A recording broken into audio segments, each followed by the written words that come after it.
overview of COVID-19 in prisons and jails. So right now, there are currently 316,711 incarcerated people with COVID-19. In total, 1,828 incarcerated people have died from the virus. That data comes to us from the UCLA Law COVID-19 Behind Bars Data Project. And just a little bit of background about Eastern State, and we're going to go into great detail about this in just a minute with Ashley Rubin, but the penitentiary was built in 1829 on a cherry orchard just outside of Philadelphia. It is perhaps best known for its architecture, which is radial in design and has been replicated hundreds of times internationally.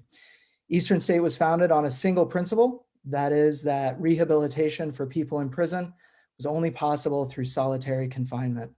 And that idea was tested on tens of thousands of men, women, and sometimes children for over 80 years until 1913, when Eastern State abandoned solitary confinement in favor of a more congregate arrangement. Eastern State closed in 1971, where it sat abandoned for nearly 2 decades until it became a historic site and museum. Today, Eastern State is dedicated to interpreting the history of American criminal justice reform.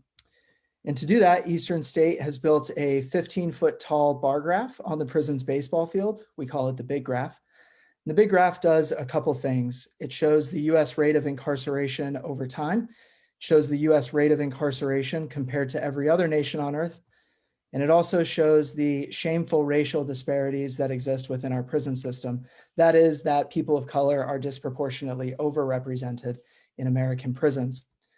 The Big Graph has a partner exhibit. It's called Prisons Today, Questions in the Age of Mass Incarceration, where visitors are encouraged to consider their relationship to the criminal justice system. We have some virtual programming going on at this time as well, including Prisons in the Pandemic, which is a 3-minute news roundup of COVID impacts on incarcerated people. Comes out every Friday. It's posted on Facebook. Check it out if you have time. And if you're interested in connecting to Eastern State's mission on a deeper level, you should consider membership. Members get access to all kinds of cool things, including some things that the public does not get access to. So if you're interested in becoming a member, go to easternstate.org/membership. There are plenty of ways to stay connected with us. You can find us on Facebook, Twitter, and Instagram. All of our handles are listed there. And you can also go to easternstate.org. And you won't want to miss Searchlight next month. We're going to be talking about the COVID-19 vaccine rollout in American prisons. That's going to be on February 2nd from 6 to 7 p.m. Right here. So make sure to tune in. And tonight we're in conversation with Ashley T. Rubin, author of the forthcoming book, The Deviant Prison, Philadelphia's Eastern State Penitentiary and the Origins of America's Modern Penal System, 1829 to 1913. Ashley Rubin is an assistant professor of sociology at the University of Hawaii at Manoa. She holds a PhD in jurisprudence and social policy. Rubin's research examines the dynamics of penal change throughout US history, focusing on prisoner behavior, prison administration, and penal trends more broadly. Ashley, thank you so much for being here with us. Thank you so much for having me. Absolutely. So I want to jump right in. Can you tell us about your work as a sociologist and why you study prisons specifically? Sure. So as a sociologist, I'm supposed to say that I study prisons and punishment more generally because it tells us so much about society. Its impact on society is just so large that you can't ignore punishment in a lot of cases. But the real reason that I study prisons and punishment is just I find it completely fascinating. I've never been able to articulate why exactly I find prisons so interesting. I could come up with reasons like they're just so terrifying and like I have to explain that. But I've never been able to figure out exactly what it is about prisons and punishment that just fascinates me. But that's the honest answer of why I study prisons and punishment. Oh, I appreciate your candor. Mm-hmm. So your book is titled The Deviant Prison. I've heard you talk about deviancy in a number of ways, from things like rock climbing to television shows. But I'm wondering, in its simplest terms, what is deviancy and how does it describe Eastern State? Yeah, so deviance has a lot of different definitions, but the way that I think of it, and I think this is the most common understanding, is it refers to something that's different, but not just different, but also kind of perceived to be bad in some way, potentially harmful or immoral, and therefore it's criticized. So in the case of Eastern State Penitentiary, it was not only rare and different because it it uniquely followed this system of long-term solitary confinement, which was quite rare in the 19th century, at least as practiced under the Pennsylvania system. But it was also heavily criticized. And so that makes it this deviant prison, as I like to call it. Awesome. So can you paint a picture for us of American prisons before the penitentiary model was implemented? What was happening in the late 18th century to inspire new types of prisons? Yeah, so after the American Revolution, a lot of the jails were starting to become overcrowded. Keep in mind at this time, we didn't have prisons as we think of them today. We had jails in the sense that we would use the term today. So jails are places of short-term confinement. They're not really supposed to be for punishment, or if they are, it's for very short-term punishment, meaning like under a year. It has a mix of people. It's not just criminals or convicted criminals or even accused criminals. In the 18th century, they might include vagrants and debtors, as well as children and family members of these people, and occasionally witnesses held over until the trial. So it was like a pretty mixed group of people in these jails, and they become increasingly overcrowded after the revolution because around this time, people were starting to become really uncomfortable with our use of capital and corporal punishments, which were our main forms of punishment at the time. And so increasingly, we kind of started relying on the jail, and the jail was becoming like more and more overcrowded, and people started to have a problem with this because of a number of views that were kind of changing at the time. And a number of high profile publications kind of helped to call attention to it. A few elite people within Philadelphia and other cities also kind of had firsthand experience of these jails from the American Revolution. If they were perceived or actual loyalists, they might spend some time in the jail awaiting their own trial for loyalism or treason or so on. And so basically, for a number of reasons, people started to pay attention to these jails and realize that they're overcrowded, they're dangerous, they're basically unregulated and kind of unsupervised. There was just a jailer in charge. People weren't given any sort of like clothing or food. You could purchase food and you could also purchase drinks. So people also might be drunk the entire time that they're in jail. People might pick on one another. People could also have sexual relations in jail, which was also considered quite problematic at the time. And disease was also incredibly rampant because they're so overcrowded, because they're just so kind of not in good conditions and they weren't cleaned on a regular basis at all. Disease would spread massively. And especially with a couple of, at the time, smaller pandemics that people went through that again kind of raised apprehensions about the jails. And so people started reforming the jails. And so this kind of confluence of opposition to the punishments we had at the time, recognition that the jails themselves were really problematic, people started looking to come up with something new. And out of that conversation came the prison as we understand it today, a place of long-term confinement for punishment for people who have been convicted of serious crimes. Excellent. So before Eastern State was even built, an intense debate was happening between New York and Pennsylvania prison reformers.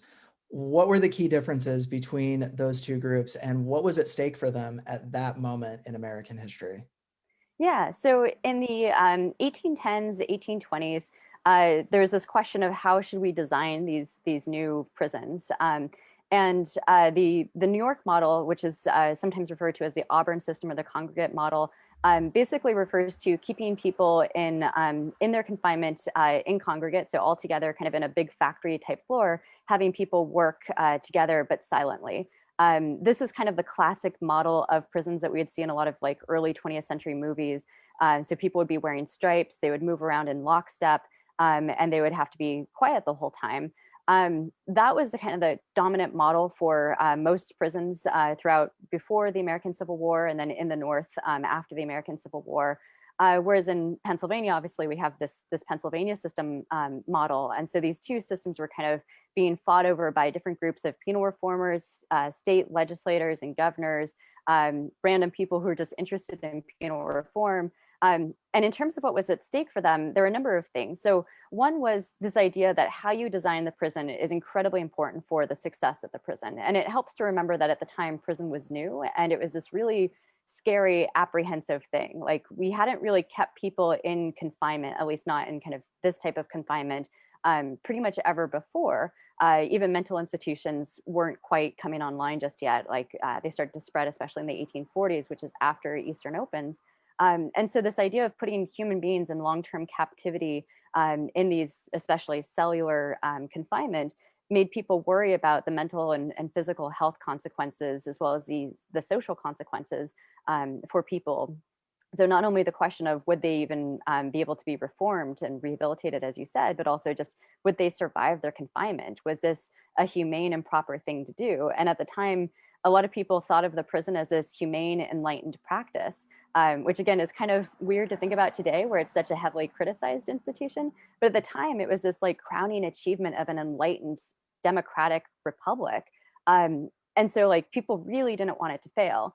In terms of the larger picture of why they like what was at stake and why they also didn't want it to fail is especially in the first generation of prison, so Eastern and the Auburn system of this kind of second generation. In the first generation, especially, but it lingered into the second.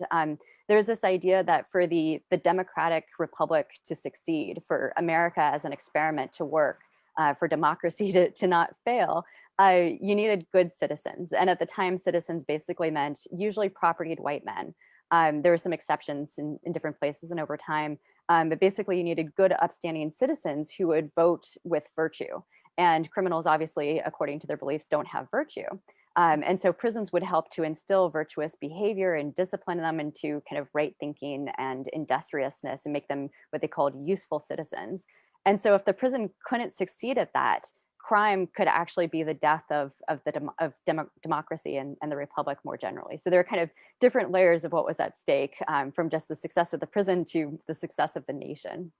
That's so interesting. So speaking of crime, beginning in chapter 1, but really at various moments throughout your book, you describe how crime rates, both real and imagined, influence the proliferation of prisons. How are crime rates used or misused to influence criminal justice policy today? That's a great question. They're all great questions. So today, especially, one of the things that's been really striking is this myth that happened in the 1990s and it's kind of made a comeback in recent years, which is this idea that crime rates are really high. Crime rates are actually at kind of historic lows. They went up really for a long time between like the late 1960s, and then they came crashing down around 1991. But there's this perception well throughout the 1990s, something contributed to by news stories and by legislators and other politicians, that crime rates were on the rise. And especially anytime there was a major kind of high profile crime. So in my childhood, that was the kidnap and murder of Polly Klaas, just in a county over from where I was growing up in California, where it shocked the nation that this sort of thing would happen. And there was a lot of outrage, and it contributed to the sense that crime is out of control, especially repeat criminals are out of control, and we have to do something. We have to put people in prison for longer. We have to send more people to prison, and we have to reduce the pathways they have to get out of prison. And so that became kind of a major trope in the 1990s that became less popular, I would say, as increasingly the average person started to realize that mass incarceration was a thing and that it's a problem. It doesn't actually help reduce crime. It's really expensive. It's kind of at the expense of a lot of other things like education that would benefit everyone in society. But what's interesting is even though that kind of narrative was starting to go away in say like about 2010, it's actually made a comeback over the last couple of years where people are talking about the crime boom of the 1990s and kind of using that to explain why we have mass incarceration, which the data just don't hold up. Like we have this massive decline and the mass incarceration goes up. And so it's kind of a recurring misconception people have that our incarceration rate in America, which is, as you pointed out, disproportionately high internationally and historically, that it has something to do with our crime rate. But it's actually the opposite. While we have a really high violent crime rate relative to say European countries, overall our crime rate is actually quite on the low side. And so we have this massive buildup of our prisons at the same time that the crime rate starts coming down. The earlier buildup in like the 80s, that was around the time that crime rates were still high, but that increase after 1990 is really interesting because crime rates were going down. And so we have to look to other explanations for why mass incarceration continued and is maintained beyond just crime rates are high, which is what people end up thinking it is. Right. Thank you. So one of my favorite things about your book is that you also highlight, in addition to Eastern State Penitentiary, Western State Penitentiary, which is in Pittsburgh. Tell us why Western State Penitentiary is important to this history. Thanks. So Western is this really interesting prison because it's actually authorized before Eastern is. So because Eastern is so famous, because it's so important in penal history, we often think about Eastern, and so Western kind of gets left behind. But it was actually the first prison to open, or sorry, the first modern prison to open in Pennsylvania. The very first prison, the very first state prison in Pennsylvania was Walnut Street Prison, which is across from like the Congress building, the Continental Congress, that area.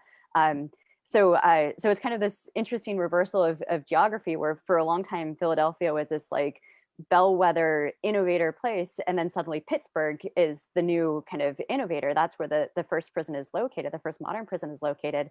It's also important because it was the first prison in Pennsylvania to be authorized with fully solitary confinement. And the system initially used at Western was not the system that was used at Eastern when it opened 3 years after Western.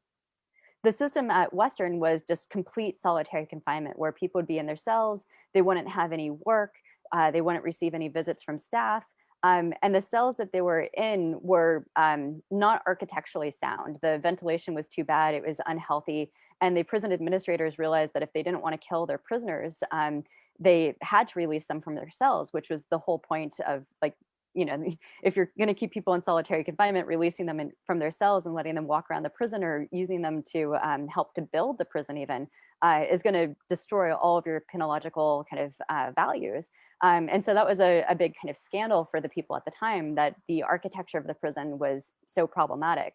That failure of the architecture at Western became really influential at Eastern because they realized they had to make really large cells that would be well ventilated, that they would have like flushing toilets, so you wouldn't be, you know, in a room with stagnant air and you know, feces and things like that. So they have skylights and they have like a little yard at Eastern, whereas at Western initially they didn't have that. So basically the upshot is Western ends up getting torn down because the Pennsylvania system, as it eventually gets reframed, just doesn't work at Western. And Western also kind of contributed to the idea that solitary confinement was dangerous.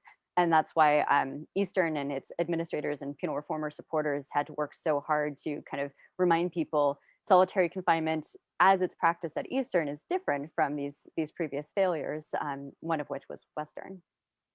Right.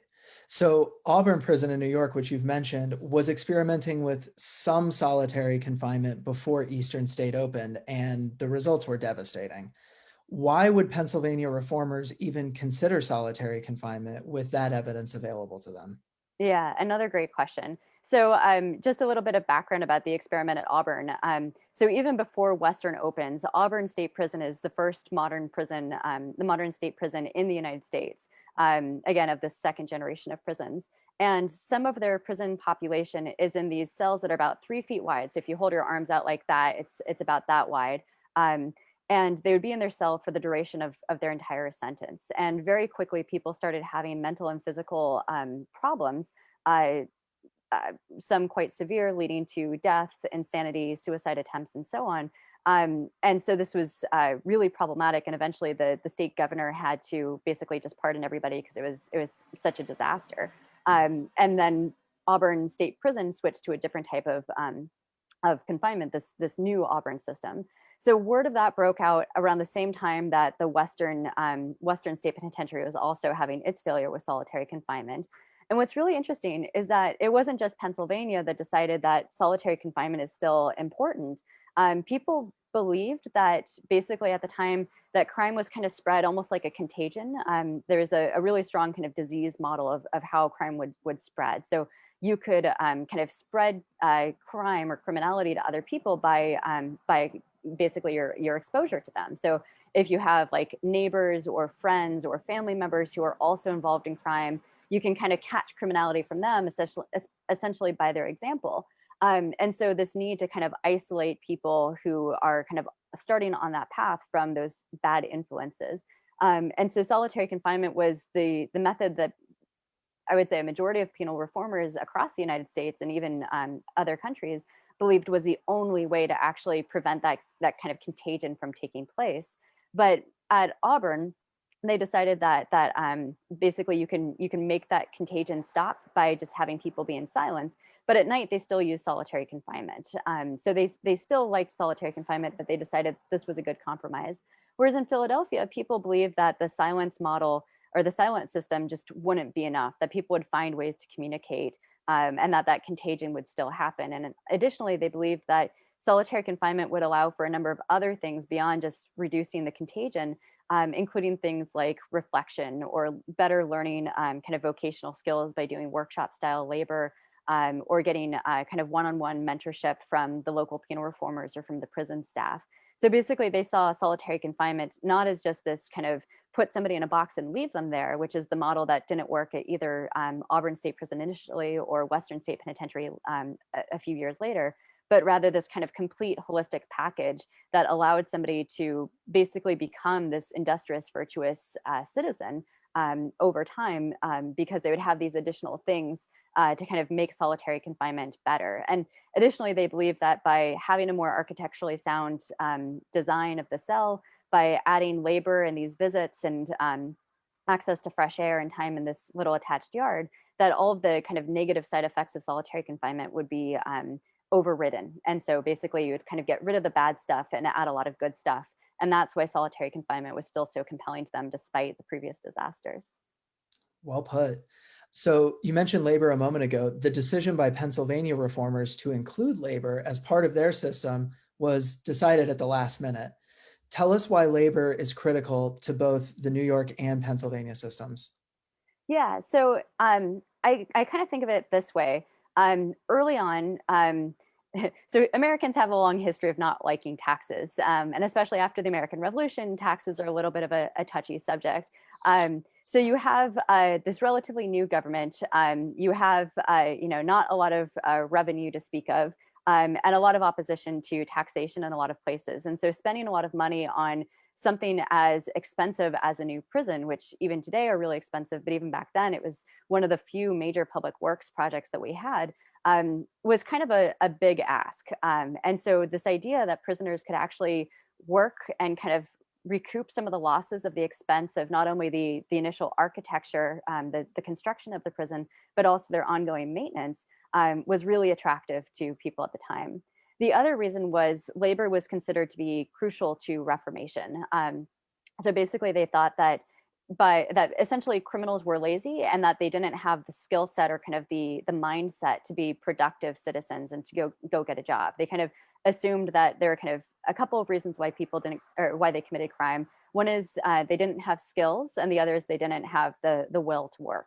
And so either you would teach them the skills by giving them this vocational training in the privacy of their cell, or you would give them the kind of discipline of being an industrious person by teaching them to want to work. And so either way, you would have this kind of productive citizen at the end. So that was kind of I would say the two big reasons: this idea that you could make prisons potentially profitable, and that labor was like the key means to reform. And I would say at Eastern, there was also this kind of like additional aspect of what we now think of as reentry, which is that they would have that job skills kind of aspect. So in the Auburn system, you wouldn't necessarily get the job skills. You would just kind of learn to work or to put up with it, or maybe to like work. But under the Pennsylvania system, you might learn, at least in theory, how to become a cabinet maker or a shoemaker, or a weaver or something like that. So you could basically move up the social hierarchy to become like a craftsperson, kind of be in the middle class or so. And so that was kind of like an added bonus. Right. In chapter 3, you introduce a small group of actors that exercised enormous control over the entire Pennsylvania system. They were the Eastern State Warden, physician, moral instructor, and inspectors. You describe this group as professional philanthropists with more enthusiasm than knowledge, expertise, or training. Who were these men and what were their motivations? Yeah, so basically, they were these middle and upper class Philadelphians, all men, all white, all propertied. Some were businessmen, some were politicians, some were lawyers, a few were doctors, but basically, they were kind of part of the upper crust of society. So they kind of came from the group of people who was less likely to end up in the prison, but who believed that they kind of had the moral uprightness to figure out how punishment should happen, and not just the moral uprightness, but also the kind of education to kind of review what we knew about punishment and what worked, and ideas and the practical ideas about how punishment should take place. And kind of using that knowledge and that kind of moral uprightness, they would be able to design and then eventually control the prison. One kind of important part about this kind of moral uprightness is those jailers that I mentioned earlier that were running the kind of colonial jails that were overcrowded and not well regulated. They often tended to be kind of like working class or potentially lower working class people. And they were seen as corrupt and not moral people. So like they would accept bribes from prisoners. They would sell drink to the prisoners in these jails. And that was exactly the situation that politicians and reformers wanted to avoid. So they went to people who they basically thought wouldn't need to accept bribes. In a lot of cases, these were unpaid positions. So like the board of inspectors, they were unpaid. The warden and physician and moral instructor, well, the warden and physician were paid. At first, the moral instructor was unpaid of it, but eventually he was paid. But basically the idea is they would come from a class where they wouldn't need to have bribes in addition to that kind of moral uprightness. I really like that you mentioned that the characters that we were talking about are the least impacted by being incarcerated. Thank you for saying that. Mhm. You mentioned that Eastern State administrators had no other prisons to look to for advice or guidance after New Jersey, and even Western State Penitentiary abandoned the Pennsylvania system. How did being so insular contribute to Eastern's deviancy? Yeah. So on the one hand, just basically being like one of a kind, or at one point like one of three or one of four, that already made them really vulnerable. So like being unique can either make you like ready to be a bellwether that everyone's going to follow, or it can go exactly the other way, the kind of weirdo off in the corner that everybody wants to laugh at or make fun of or criticize or whatever, or throw in prison or whatever. So partly there's that, but I really emphasize the way in which not having another model impacted the administration of the prison. So, for example, again, like these prisons were new, and this was a brand new system in 1829, and even like into the 1840s, people really felt like this was new, and so they would have a lot of questions that they didn't quite have the answers to. And the initial statutes were pretty ambiguous. Like they said people should be held in solitary or separate confinement, but they didn't say what that meant. And there was a lot of different interpretations and even disagreements about what that meant. And so when they were trying to figure that out, they couldn't really go to New Jersey or Rhode Island or Western and say like, okay, well, how are you guys doing it? Because one, Eastern started off as the model that the three other prisons eventually copied.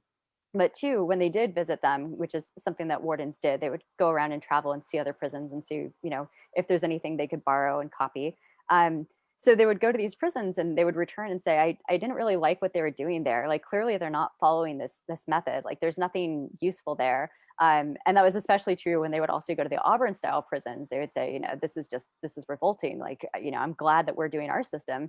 But the upshot means that they weren't really able to benefit from anybody else's example. So when they had a question or they, had a problem, they had to resolve it among themselves, which sometimes led to arguments and sometimes led to like policies getting kind of stalled or policies getting implemented in ways that were not exactly okay with other administrators or especially with other penal reformers.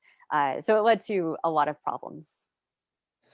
In chapter 4, you introduce 4 calumnious myths about the Pennsylvania system. I hope I said that right. Can you tell us what those myths are, what that means, and how Eastern State administrators responded to them? Yeah, so the 4 myths are that the Pennsylvania system is dangerous to prisoners' mental and physical health, that it's cruel and inhumane, that it's too expensive and unprofitable to maintain, and that ultimately it would be ineffective and impractical to implement. And basically, each of those responds to, in the first case, that prisoners would go insane and that they would have a greater number of diseases than if they had adopted a different approach to incarceration. Mhm. That it was cruel and inhumane, that basically solitary confinement was it was an abomination to put people in. I, One of my favorite lines is this idea like, we don't know how long we can keep man in among himself, like with his own company and like, breathing the same air, making his workshop his bedroom and all this stuff. So there's just a lot of apprehension about like putting somebody in confinement or in captivity like this, that it was not only cruel, but also dangerous. In terms of the expense and unprofitability, Eastern was one of the most expensive projects basically to date, not only in Pennsylvania, but in the entire United States. It was a massive public works project, and it was one of the most expensive prisons, or if not the most expensive prison built at the time, because they had these really large rooms. Every other prison was built on the Auburn system, so they had these really tiny cells, which were much cheaper to build. So there was that initial outlay that people were worried about, but there was also the perceived unprofitability that if you have people doing workshop style labor like shoemaking or cabinet making and that sort of thing, it just wasn't efficient enough. Whereas in the Auburn system, you could do assembly line style kind of factory labor, which could be quite efficient and turn out, hundreds of shoes per day, whereas in a cell you might make a couple of shoes per day or something. And so it wasn't going to be profitable enough, people believed. The funny thing about that one is that actually none of these prisons were profitable, but that's another story. And then finally, that it would be impractical and ineffective. So in this case, they believed that there is no way you could design a prison that would actually prevent prisoners from communicating. So they believed that they would find a way to talk to each other. They might tap on the pipes of their toilet plumbing, that they would shout, that they would find some way to communicate. And therefore, solitary basically would not be able to keep that contagion from spreading. In addition, they believed that because of all the other issues, the expense and the impact on people's health, that the administrators, just like at Western, would have to release people from their prison or from their cells and let them work about the prison, or be out and about to prevent damage to their sanity, or to kind of congregate them to make up for the expense. And so that would be a problem. So those are the four myths and the kind of origins of each of them. So you point out that of all those myths about both systems, the myth of cost and profitability was more important than the other three.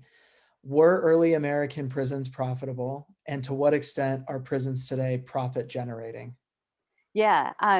So at the time, there were a few prisons that would be profitable 1 year and not the other. But the really interesting thing about this is a lot of the profits didn't go to the state, they went to the contractors.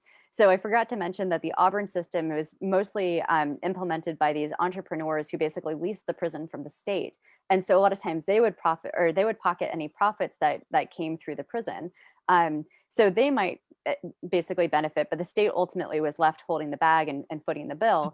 And so for them, in a lot of cases, the prison was not revenue positive. A lot of times they had to do more outlays than I guess inlays. But there was this perception that it made sense that of course Eastern would be more expensive and that it would be less profitable because it's less efficient. But people just believed that the Auburn system would be, and so that was often cited as a major reason why. And I should mention, there's a great book on this by Rebecca McLennan called The Crisis of Imprisonment, where she talks about the importance of not only labor, but also profitability in shaping those early Auburn style prisons. In terms of today, this is one that's, I would say, is a little controversial. I would say overall prisons, especially state prisons and especially state-run prisons, are not profitable. There are private prisons, but I would say that those also aren't profitable in the sense of putting people to work. They might be profitable to specific companies that are running them, but private prisons are only, I think at last check, they're about 8% of our prison population. So they're not a big part of the overall story. In terms of other prisons, prisoners are sometimes leased out to other companies, but pretty quickly those companies find out that prison labor is not profitable. They're also, so they end up terminating those contracts after a short period of time. The other issue is there are a lot of laws in a number of states that prevent competition from prisoner labor for goods that would be on the open market. So a lot of the goods that are actually made in prisons tend to be goods that are bought by other state facilities. So schools, for example, the chair you would sit on in a public state university, for example, might be built in a prison. License plates is the other classic example from especially 1950s movies. And then in terms of most of the labor that people do today in prisons, it tends to be basically upkeep. So it's stuff to kind of help defray the expenses of the prison, but it's not profitable. So instead of hiring somebody to do the laundry, you have the prisoners do the laundry, or instead of hiring a cook, you have the prisoners do the cooking. So that's kind of the way in, the economics of contemporary prisons.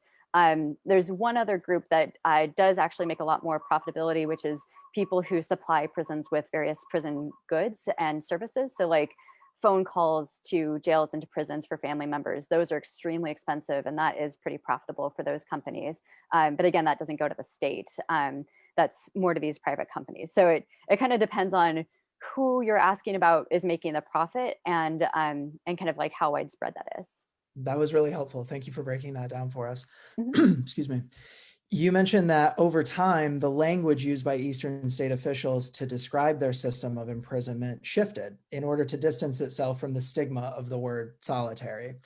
It reminded me of a play which is titled The Investigation of Warden Michael J. Cassidy. It's written by Alana Schaefer and Christine Friege, in which the writers of the play openly mock Eastern state administrators for their use of misleading language to describe the treatment of prisoners.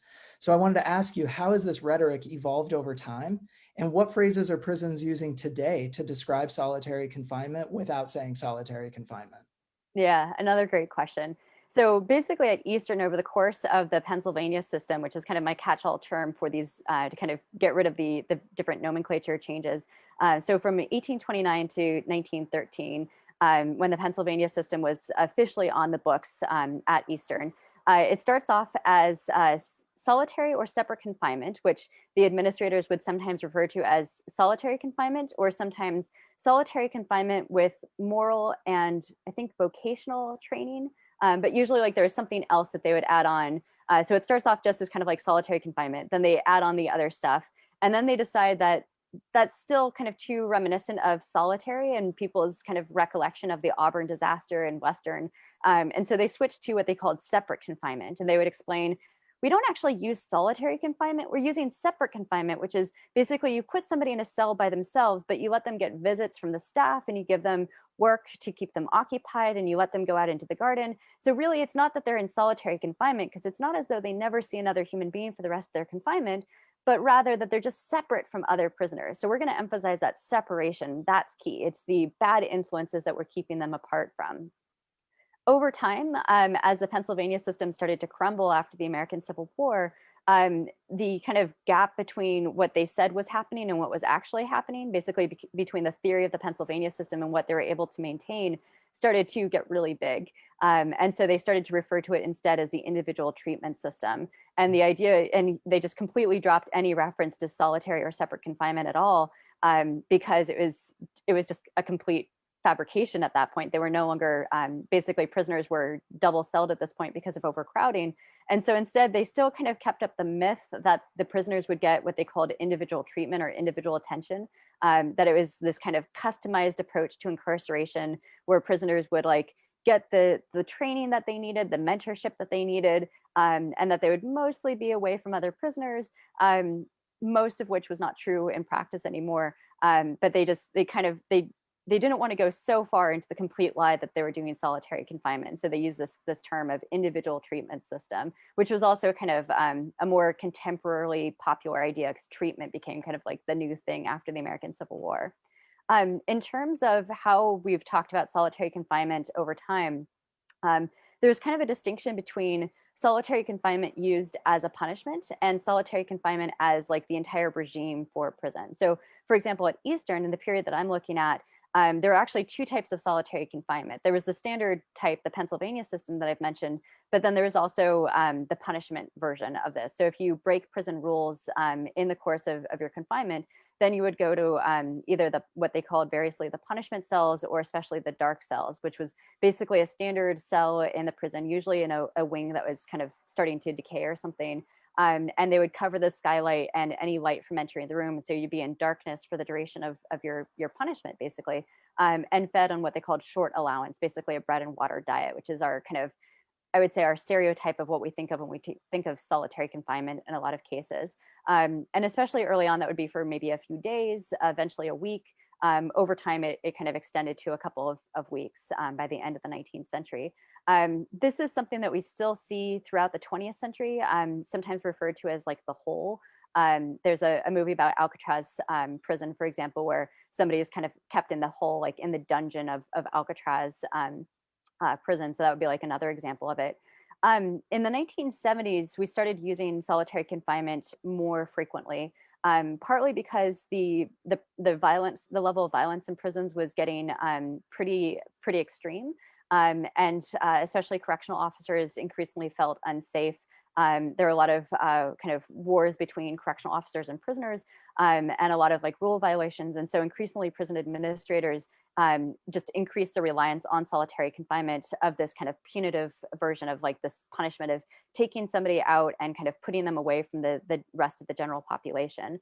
And so that kind of becomes the origin of what we now have is kind of like a more regime-based solitary confinement. So it starts off as like the whole, or sometimes referred to as isolation. And now we increasingly start having prisons that the entire prison or like an entire wing of prison is dedicated to solitary confinement. And this is where we get the fun names. Maybe I shouldn't joke that it's fun names. I get a kick out of it because they're just so ridiculous. So you get things like disciplinary segregation or just segregation or administrative segregation, restrictive housing, secure housing units, close custody. Supermax is kind of the generic term for prisons that are kind of built on this kind of long-term solitary confinement model. But you also get things like special management units, disciplinary units. One of the early ones was called administrative maximum units, or ADMAX, which doesn't sound at all like solitary confinement, but that was kind of the name that they used for these types of cells. In Canada, they have one of my favorite ones, which is structured intervention units. There's just a whole list of them. There's another scholar, Karamet Ryder, who wrote the book 23/7 about supermaxes, and she has a whole list of these different terms that people have used over time, basically to avoid the use of the term solitary confinement because it has such a stigmatizing kind of essence to it. Some people anyway, don't like the idea that we're keeping people in solitary confinement, and there are some rules about this. And even trying to identify what counts as solitary confinement these days is kind of tricky because in so many cases, overcrowding is so bad that you literally have 2 people to a cell. And it's like, well, is that even solitary confinement anymore? Like it looks like it, but you're in with another person, so it's not actually solitary. So it gets complicated. Thank you. You make a stunning revelation in chapter 5, in which you argue that in the 1830s and 1840s, Eastern state administrators blamed African American prisoners for a range of issues, including mortality rates and a lack of profitability. Can you expound on that for us? Yeah, so as part of the administrator's response to all of this criticism of the Pennsylvania system, they engaged in a number of kind of strategies to explain that the Pennsylvania system itself was perfect and that it was some other reason that would lead to things like low profitability or greater expenses or higher too high levels of insanity or disease or death in the prison. And the kind of scapegoating African Americans was one of the most colorful and problematic of these strategies. So they would say things like, because we're a border state, so Pennsylvania is basically right at the kind of lower end of the north of the slave-free north, or slavery is abolished in the north by this point, and then all the slave states down below it. And so they would say, well, all the escaped slaves or enslaved people are coming through Pennsylvania, and then they're committing crimes here, and then they're getting locked up in our prison. And a lot of them they would say a number of hurtful things, like that they're lazy, or they would also say that they're like coming in a very diseased and weakened state because of the malnourishment of slavery. And so they would have a disproportionate number of these types of inmates. And that was either leading to high disease rates relative to, say, New York, which is basically buffered by Pennsylvania. And so in this idea doesn't have as many of these types of prisoners. So they would say that it led to the disease rates, that they weren't good workers. And so that was leading to their lack of profitability. There was a particular physician who especially believed that African Americans were kind of uniquely prone to certain types of diseases and especially to insanity, which they in particular blamed on masturbation. And they claimed that African Americans were overly sexual people, and therefore they would do more masturbation than other types of prisoners. And that led to greater levels of insanity. The whole line of argument is just so itself insane and far-fetched, but this is the line of reasoning that they would offer.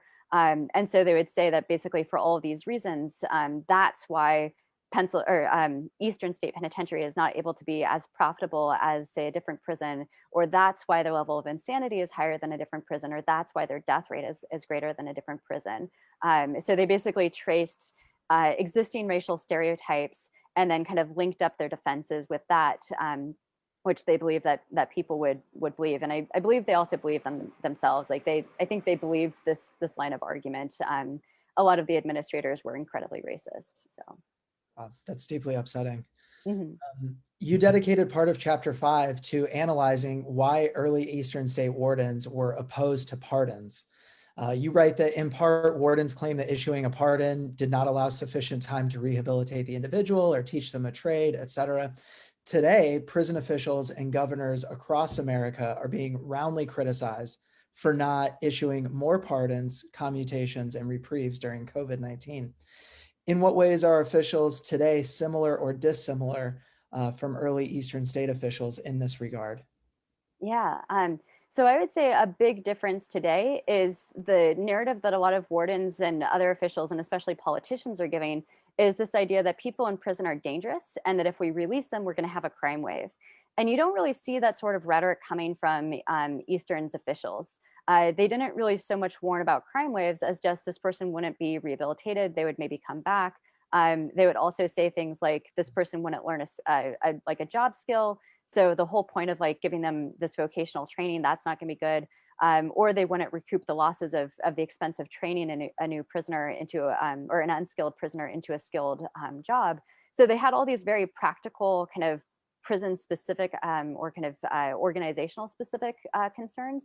Whereas I would say today the kind of strongest theme that I've been seeing is more political. It's this idea that we just can't afford to unleash people kind of into the world because they're just going to commit crime. Even though a lot of the discussions are about, especially releasing what some people are arguing are kind of like the easiest cases, like older people, people who have chronic illnesses, who are especially susceptible to COVID, and who are also probably the least likely to commit crime. People who are kind of past their peak crime committing years. So like most people who commit crime do so in their youth. Usually it's like finishing up by the age of 25. So if you hold somebody in prison by the time they're 45, it's kind of a waste at that point, unless you're just purely doing it for like a moral reason. But instead, people are saying it's this danger argument. It's that they're going to commit crimes and they're going to unleash themselves on society. So that's kind of the big thing that I've been seeing. One kind of sides or subset of that that's interesting is, and again, kind of a different from Eastern, is when Eastern officials did release people at the end of their sentence, or even at the end of a pardon or after a pardon, they would usually help them kind of get established in society. They would sometimes provide them with like a new pair of clothes, because if they've been in prison for a really long time, their original clothes might not be suitable for going out in the world, and they didn't want people to recognize that this was a person who had been in prison. Or sometimes they would help them find a new job or something. These are things that we're also not really doing very well with the few people that have been released from prison under these COVID releases. And so in some cases, it does lead to people committing new crimes simply because they're kind of unleashed with like nothing, nothing to help them get situated. No housing, no secure housing, no job, no money, limited, like maybe they don't have a cell phone. And so that has become an issue that then people are turning to and saying, oh, hey, see, look, we were right, they're committing crime. And it's like, yes, but this is preventable. Like you can help people not get in that situation. Right. You talk about a series of love letters from the 1860s between two people who were incarcerated at Eastern State, Elizabeth Elwell and Albert Jackson. Most of the letters are from Elwell, and she makes several unflattering revelations about the Pennsylvania system. Can you talk a little bit more about this secret correspondence and how it highlights Eastern State's deviancy? Yeah. So this was this really great collection that's at the American Philosophical Society there in Philadelphia. And I believe the letters are also now viewable online. And one of the most shocking things about it is just that these letters exist. Like on multiple levels, it's shocking that they exist because, first of all, there's just evidence that the Pennsylvania system didn't work the way that the administrators said. So this comes from the period when the Pennsylvania system was ostensibly working as it was supposed to. So it's before the overcrowding after the Civil War. These are right during the Civil War. But the way that they were able to exchange the letters is because they were both engaged in out of cell labor assignments. So it turns out that despite the emphasis on solitary confinement and the need to avoid contagion, in fact, Eastern's administrators were putting their prisoners to work around the prison. And in some cases, they would try to make sure that they didn't really come into contact with each other. They were kind of less concerned about this for female prisoners for a variety of mostly sexist reasons. But basically, the female prisoners were too few to really worry about from their perspective. So it was a little bit less strict with them. But they also just had prisoners doing a number of jobs, kind of like they do today, where they're basically helping with the upkeep of the prison. So not exactly profitable work, but stuff to help offset the cost. So like you might have a blacksmith or a cook or something like that, a bake shop. And so the prisoners would be taken to these various places and do their work. But clearly they were not being supervised sufficiently because these two prisoners, a man and a woman specifically, so they're not even being, kept apart because of their different genders, they're able to exchange these letters. And at one point, they even mentioned that they had a little rendezvous in the coal cellar. So like they were somehow able to like possibly either leave their cell or like leave their work completely unsupervised and basically go have, I assume, relations in like essentially the basement or whatever of the prison. And so that's really interesting. And the kind of bigger lesson for me is it kind of raises this question of if Eastern's administrators were so intent on defending the Pennsylvania system and maintaining the Pennsylvania system and defending it against criticism, why would they violate it in practice? And so that becomes a really big question that I'm interested in, is just why the gap, and why go to the bother of enduring this criticism and the difficulty of maintaining a deviant prison if they're not even maintaining the system for which they're being criticized. Right. Fascinating. I want to switch gears for a minute and ask you about COVID-19 in American prisons and jails. In April, you were interviewed by WNYC for a segment on COVID-19 in prison, and you offered some really insightful comments. You said that beginning in the 1970s, American feelings about prisons and people in them changed, and that prisons became a place that was supposed to be painful. Can you build on that and also tell us how this attitude has impacted the spread of COVID-19 in prisons today? Sure, thank you.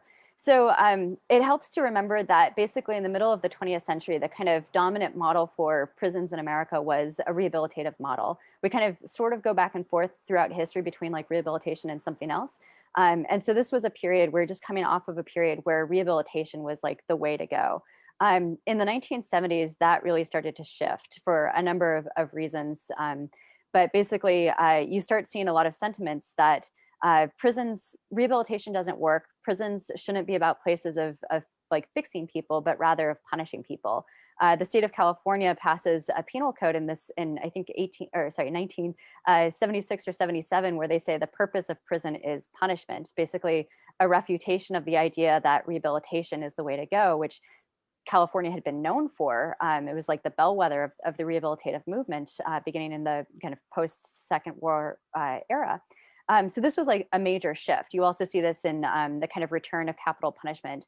Capital punishment had been having a long-term decline, basically for centuries, I guess, at this point, to the point where we had a 10-year moratorium of no executions. And then we executed somebody again in, I think it was 1977, and then the execution rate started to go up until it only recently started coming down about 10 or 20 years ago.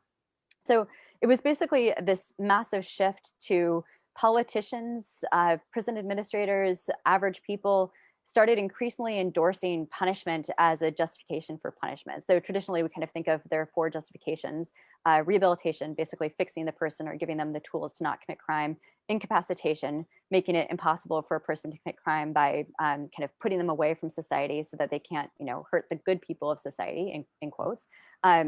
Retribution, basically making somebody pay for the punishment; and deterrence, basically making the punishment so scary that you don't want to take the risk of committing a crime for fear of the punishment. Basically, in this period, rehabilitation came down, and incapacitation, retribution, and deterrence all came up. And so basically, it becomes a shift from thinking about prisoners as people we want to help to people that we just want to keep away from us. I remember as a little kid thinking about this, like, the lock them up and throw away the key thing. I used to think like, please keep the bad people in prison as a little kid. And like, I grew up in, the 1990s, and that was a very common mindset.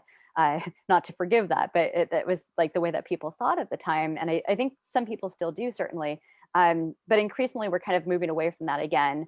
But of course, it's always contested. There are different views about this. But for about the last 20 or so years, I would say kind of stopping around 2008, there becomes an increasing shift where it becomes more contested. But from about the 1990s and the aughts, there's a very strong moment of people in prison are subhuman, they're monstrous, they're dangerous, they're people we don't care about. This also coincides with the increasing overrepresentation of African Americans, especially, and people of color more generally behind bars. And so there's also this racial component too there, where we have a history of kind of dehumanizing and not so much caring about or giving resources to people of color. So that's also happening at the same time. Um, in terms of how this is impacting COVID, I think this mindset that people in prison are not deserving. You see this especially with the questions about who should be vaccinated first.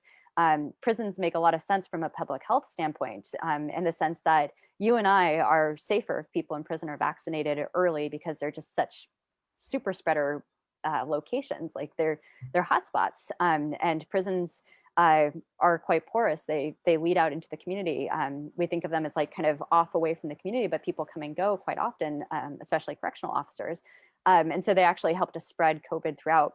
But despite that kind of very pragmatic, kind of rational argument, a lot of people have moral problems with that because they think of prisoners as these, deviants, as these immoral people who just don't deserve the vaccine. And so I think that mindset of kind of thinking of criminals as unhuman, especially kind of thinking about the people in prison as like the worst types of criminals. And this is also partly why so many people try to emphasize the role of like nonviolent offenders and drug offenders and things like that, to kind of emphasize that there are other people in prison who aren't so bad. But there are also a lot of violent people, or sorry, people who are convicted of violent offenses who also aren't, bad, and are, perfectly safe. But that starts to get into the moral questions that I try to avoid. But yeah, so I think that that mindset has definitely impacted the kind of resistance to helping people in prison, which is further just impacting everybody else. Awesome. Thank you for unpacking that. I want to go to the Q&A. Somebody asked, were they religious? If so, what denomination were they? I'm going to guess that they were thinking about the administrators we talked about earlier. So the question, I'm going to phrase it, is were those administrators religious? And if so, what denomination were they? Great question. So I would say all of the administrators were religious. It was problematic back then to either be an atheist or non-denominational. So everybody was kind of had to be religious in a sense. Everybody was, I would say, mostly Protestant Christian. I don't. There might have been one Catholic, not until really later. I think for the most part it was Protestants. There's often a perception that a lot of the administrators were Quaker. Only some of the wardens, so 3 of the 6 wardens in the period that I studied were Quaker. So like Quaker was overrepresented, or Society of Friends was overrepresented. But in terms of the larger board of inspectors, it wasn't so overrepresented there. And in terms of like the most important people at the prison, a lot of them were Episcopalian. I'm now blanking on some of the other denominations, but basically Protestant Christian. Some of them were certainly very devout, and others less so. One of the interesting things about the archival records was the Quaker administrators would write the date, kind of illustrating how seriously they took their faith. They would write like 7th day instead of Sunday, or 4th month instead of April, whereas there were a few Quaker administrators who didn't do that. And so you could kind of get a sense that they were, not as devout as some of the other ones. Oh, that's really fascinating. I think we have time for one last question. So this question is, can you talk a little bit about the relationship between Eastern State's administrators and the Pennsylvania state government in Harrisburg? Was Eastern State able to operate independently, or was the state government involved in its operations? Great question. It's really complicated and interesting. I always thought that prisons in the 19th century would be heavily dependent on the state legislature, and that was true for authorization and for resources. The state legislature in Harrisburg often starved the prison of resources, and that became a real problem throughout the prison's history, but especially after the Civil War. But in terms of other kind of other mandates that the legislature would offer, the prison administrators were often able to just say, "You don't know what you're talking about. We're not going to listen." And there actually became a lawsuit at one point where the prison administrators had refused to obey a particular law that the state legislature had passed. And the state Supreme Court ended up siding with the administrators, citing that they were more knowledgeable than the legislature, and therefore they were going to go with the administrators over the legislature. So I'd say the legislature was kind of a limiting force in some ways, but in terms of like they really didn't care that much about the prison, and they weren't that committed to maintaining the Pennsylvania system. They were kind of lackluster in that sense, and they were very tight-fisted when it came to doling out resources after the initial outlays, especially. Um, but they basically weren't very hands-on. Some of them would visit the prison on like an annual basis, kind of as a social tour. But that was mostly the extent of it until after the Civil War. And then eventually they set up a board of charities and corrections to kind of further supervise the state prisons, kind of an arm's length, I guess, the kind of legislative incursion. But that was about the extent of it. So for the most of the period I'm looking at, the legislature was not very active, except for the investigation that happened really early on, but that basically went nowhere. I really wish that we could get into that and talk more about this. This is so fascinating, but I think that that's our time. I want to thank you so much for being a part of this program. Ashley, thank you so much. I also want to thank Eastern State's President and CEO, Sally Elk, Sean Kelly, our Senior Vice President, and everyone who tuned in and wrote questions in the comments. Thank you so much. Ashley, thank you again for being here. Thank you so much for having me. And thank you to Nicole and everyone else behind the scenes making this possible. Awesome. Good night. Bye.